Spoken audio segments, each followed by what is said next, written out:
feel like I should just...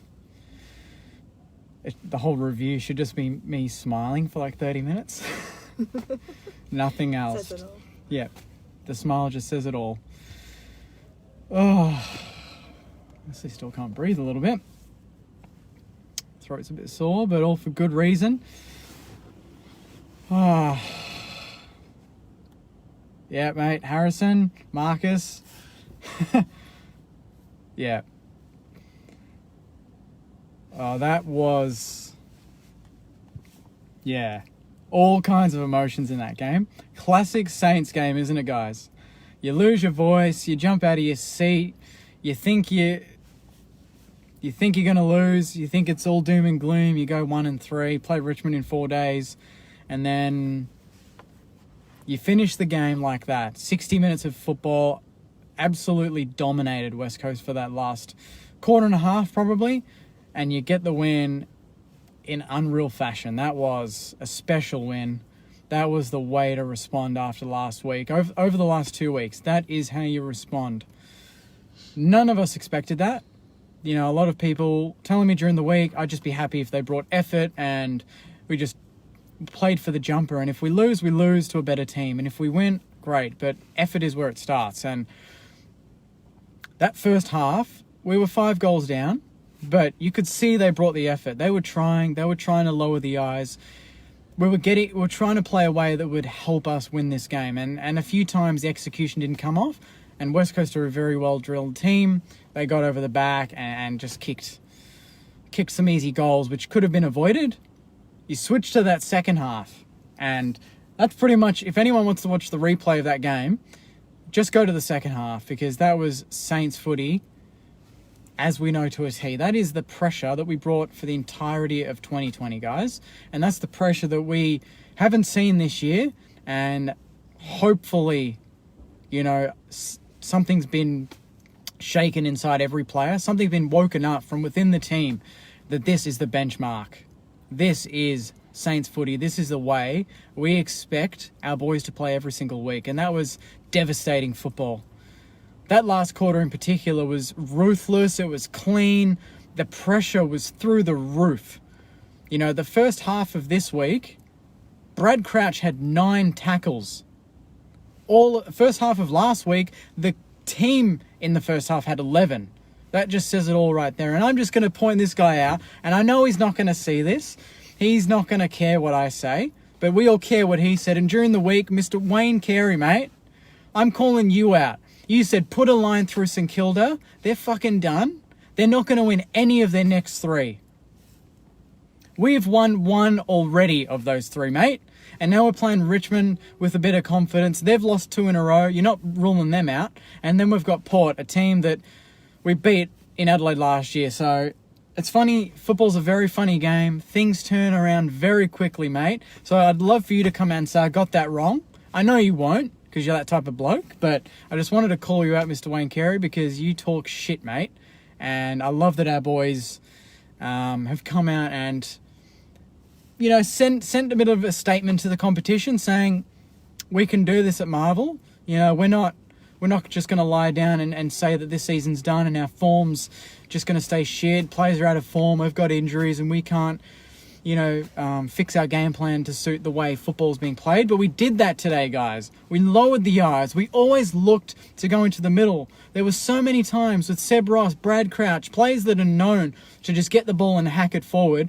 They took extra steps, looked for the handball nearby, or slowed the ball down, even went backwards to reset. We didn't just hack it forward. There were times, you know, and this is what every football team does. There are times where we have to just kick it long. And I love that that was the last option that the player took. The first option was to give the hands and run. Second option, go for a short 15 to 20 meter kick, then go for the hands.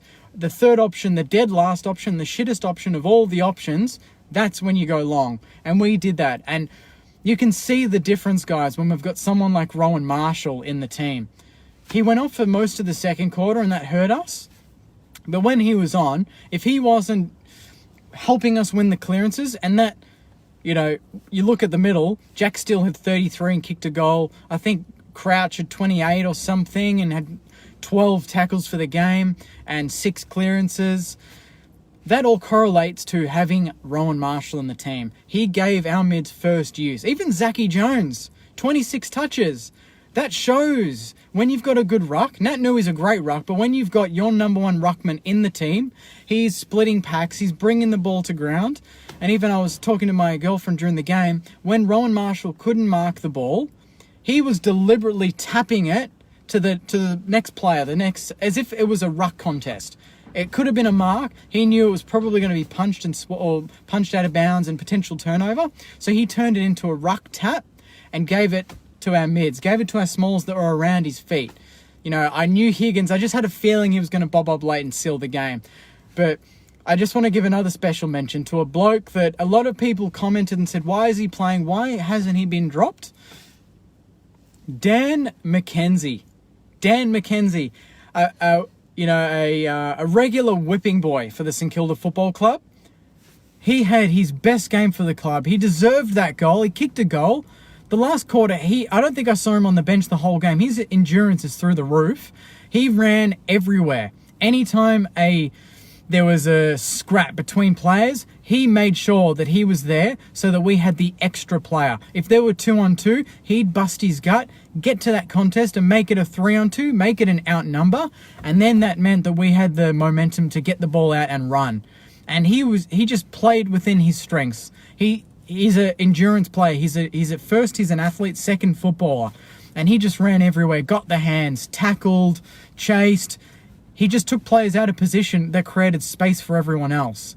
And I haven't mentioned him yet. Max King.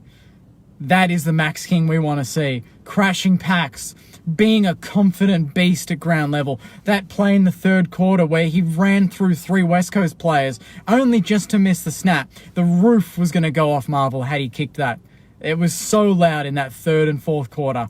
And that obviously willed the boys over the line. But to see Max King kick a career-high 5 goals, he could have kicked more. He had a lot of chances. But that just shows when you lead to the ball and when players honour the lead. And Brad Hill, that was an outstanding game from him. Special mention to him. That's why you don't drop players like Brad Hill, because he can do that in a big game. And he stood up today. And he wasn't the only one. You know, Jack Bytel, 19 disposals, and that kick to Max King on the lead was absolute class. And to have him in the middle to take the pressure off someone like Jack Steele, Crouch, Zach Jones to go through there, Rowan Marshall, Jack Billings had another big game on the wing. Seb Ross did what he had to do. We kind of quelled the influence of Kelly and Gaff, who wasn't really as damaging best. Dom Sheed as well.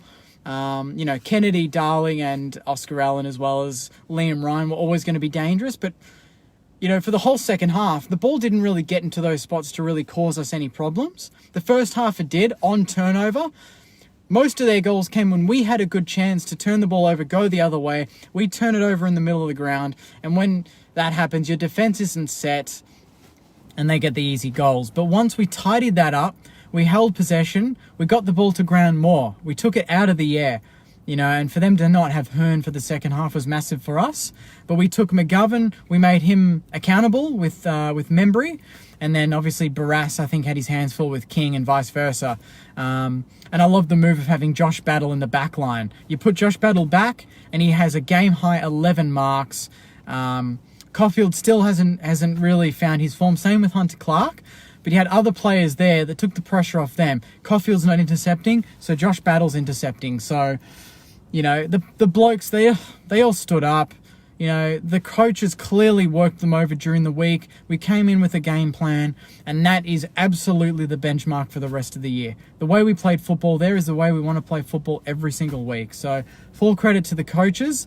A lot of people said we couldn't turn it around within 7 days. Well, I said it last week, that is the beauty of football. Anything can happen. Some people think that we're going to get done every week after a loss, but that's the Saints that we know from last year, and that's the Saints that we got tonight. So, yeah, really proud of the boys. That was a huge effort. So, I could go on and on about that, but I feel like we could probably get into some of these comments. I think I've got them in front of me here, or maybe I'll just use them off this phone if that's cool. I'll scroll all the way to the top, and we'll see what we've got. So happy, that's from Mel. I tipped for my Saints as I always do. That's from Praz. Up the fucking Saints. That's from Max. Steele for Prime Minister. That's from Brennan. Great comeback win. That's our first win, by the way, I think, against West Coast since late, like maybe round 18 or 19, 2017, when Jack Billings kicked a clutch goal at the end. So it's been a few years since we've beaten West Coast, but it's good to beat a team that we generally don't have a good record against. That builds confidence, and it's a perfect timing because we've only got 5 days until we have to play Richmond, who are 2-2 as well, and we're 2-2, so that game gets even bigger. So it's going to be a huge crowd next week on that Thursday night. This is from Greg. Where are all the whinging pricks now? Sick to death of Saints fans writing them off and threatening to not follow them anymore? Well, you can F off. Great comment there, Greg. And I'm just going to quickly give a bit of a shout out to a kind young Saints fan sitting behind me tonight. He wasn't there for the whole second half, which is a bit odd, but he was talking shit about our boys the whole first half. We would get 2 goals down after just a silly mistake, but the boys were trying. And he would just call us a joke, nuffies. You know, he said that the Kilda Junior Football Club would beat us. Where the hell are you now, mate? You better not be celebrating this win. You do not deserve to celebrate this win after you did not back the team in the first half. To every Sainer that just cheered for that first half and didn't put your head down and really felt that the boys were trying and that even if we would lose, you were still there and proud, you can celebrate the win because that's who deserves it. The crowd in that second half was electric. It was so loud. I know they probably didn't even get 20,000 at the game, but it was so loud, and that is exactly what I wanted to hear today.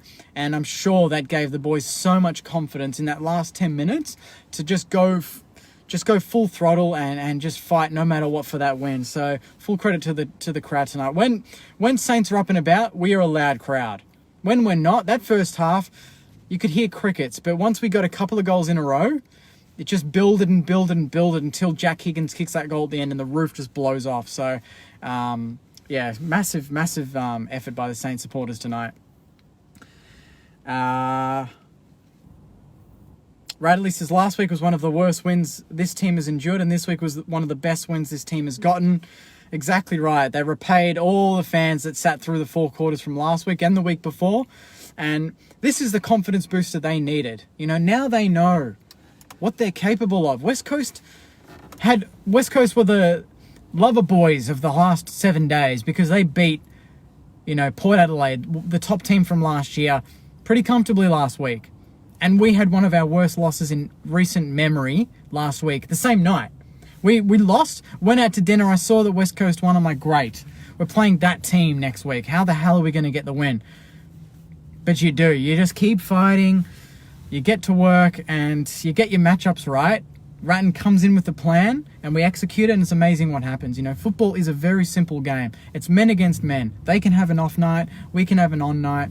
Tonight we had an on night. So soak it up. This is from Mark. Yep, I've bagged McKenzie. I admit it. I'm so stoked for him. Good on you, Mark. Not everyone can actually admit when they get something wrong. And a lot of people said McKenzie during the week should have been dropped. I argued he actually was one of our better players last week, and he's backed it up again. Last year, Caulfield and Clark were the standouts. Maybe this year we've found something in Dan McKenzie. Maybe this could be his breakout year for the club. He's been around for a while, but we've never given him the run. We've never given him the confidence. Definitely didn't get confidence under Alan Richardson. Maybe Ratton's just allowed him to play footy the way he wants to play football, and now we're getting the best out of him. Go our boys, you all stood up. That's from Holly. Mark said, we smashed them with our intensity and pressure and tackling. That forward pressure, I think the stats showed we had more tackles overall, but we had 18-6 inside 50. So Dan Butler, Jack Loney, Jack Higgins, all the smalls, even the talls, just kept chasing the footy. That last 10 minutes, even when there were West Coast players seemingly in space, they knew that there was a Saints player running right at them. That put them under pressure. They fumbled. They kicked it on the full. It was just that inferred pressure. Even when we weren't around them, they felt like we were around them because of all the pressure we'd been putting on them for the last hour of the game. And it didn't waver. We just kept going until the final siren. Thanks. Mel says, love Brad Hill. Knew he had it in him. Now for consistency. Mate, if anyone needed a game like today, it was Brad Hill. He's copped it all season, not only from us, but from everyone in the media, every outside supporter from any other club saying, good on you, Saints. You're paying him $900K a year and he's done shit all. He was such a difference tonight. He is a confidence player. And that proves when you play fast outside football, you use your skills, you give him an option. No coincidence that he has his best game of the year. Absolutely no coincidence. A game like tonight in that style is exactly the sort of football that Brad Hill loves playing. And he is not a player that's going to tackle and lay 10 tackles a week. But just go to that passage. I think it might have been in the first quarter where he marks the ball and he takes the bloke on straight away. He fakes a kick, gets another couple of meters, and then he hooks it back. And what happens? Max King takes a mark on the lead. You know, that's the sort of foot use that we've seen over the years with Brad Hill when he wasn't a Saint, and that's the stuff that we saw today. I think he set up a couple of goals directly from a field kick. So just a confidence player, and he got that boost tonight. Well done, Saints. What a comeback. It's from Christine. Mark said Del Santo gave credit to Carlisle filling in the ruck. Yep. He missed, I think Marshall was off for most of that second quarter and Carlisle hopped in and actually broke even with Natanui. So massive, massive credit there. Andrew says, yeah, he, don't know about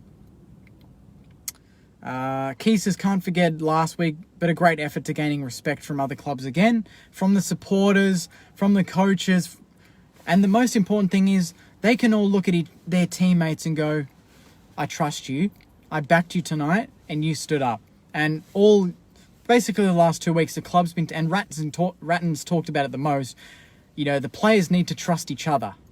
And last week they lost trust. They didn't back each other. They didn't talk. They had a great heart-to-heart. On Monday, I believe, Jack Steele said that they all sat down, gave each other some home truths, some honest truths, and they bounced back. They can look each other in the eye in the rooms tonight and say, you made me proud. You played for the jumper. You played for me and you played for the supporters. So that's all we asked for every week and we got it. So no complaints from Saint supporters hopefully this week. And the podcast is going to be a bit more upbeat because last week was a bit of a tough one to go through. But this week it was, it was tough. Adam, the Godfather is firing tonight. Yep, the Godfather's up and about. He's a bit happy. Lost his shit in the last 10 minutes. Lost my voice. Fell out of my chair. Nearly over the railing on level 3. But I think everyone was. We were just stunned. I mean, we went 33 points down. And then we win by 20. We kicked the last 55 points or something crazy. The last 55 of the last 56 points of the game. I don't think any team's done that this season apart from maybe Hawthorn in round 1 when they came from 40 points down against Essendon. But West Coast are a team that are good at soaking pressure, are good at slowing the game down. You know, even when a team's getting dominance on them, like we were in the first half, we had passages where we kept peppering the goals. We just couldn't get reward. They kept repelling, but we broke them down eventually with pressure and we took the aerial game away from them. We played it on the ground. We brought the smalls into the game. We used our hands and our legs, and that's what got us the win. Let's go through a few more, and then I'll let you guys go out and celebrate. May says, people like to bag Jake Carlisle out, saying he's slow and lacks effort. Rowan Marshall is truly brilliant and probably one of the most important players in our team. But I would argue Jake Carlisle was the biggest in for us tonight. He was great last week too. He always plays the role he is given, and I think he's seriously underrated. He was fantastic and a second ruck tonight. Exactly. And the benefit of this, everyone, is Paddy Wright is 1 or 2 weeks away. Paddy Wright is going to come back. He is going to be able to roam with Rowan Marshall forward and ruck and give a chop out around the ground and go back and intercept mark. But the best part about that is Jake Carlisle can then go back and play his dedicated centre-half back game, which is where he plays his best football. He intercept marks. That extra height is huge for us. So having him back there, all forward with Josh Battle swinging back as well, that gives us some added versatility in the height department, which is something we didn't have a week ago. So again, football's a crazy game. A week ago, doom and gloom, season's done. A week later, Rowan Marshall is back. The mids are firing. Jake Carlisle's getting credit that he hasn't had for years from Saints supporters. And we can actually be optimistic looking forward to the rest of the year.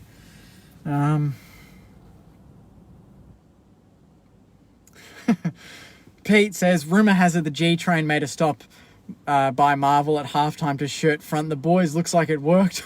All hail the G Train. Even the G Train's getting mentioned tonight. That's how good we're going. Scott says 2-2 with a few big games coming up. Game on. No reason why we can't eclipse last season. Exactly right. We had West Coast, we've got Richmond and Port, and then it opens up. We've got Hawthorn and then Gold Coast. 2 very winnable games. And then we've got some tough games in the season, but if we can bring the intensity we brought tonight, we shouldn't fear anyone. We should not fear any team. Tigers better look out. We're a better team now. That's from Shane. Up the fucking Saners. That's from Flynn. Best win in a long time. That's from Cheryl.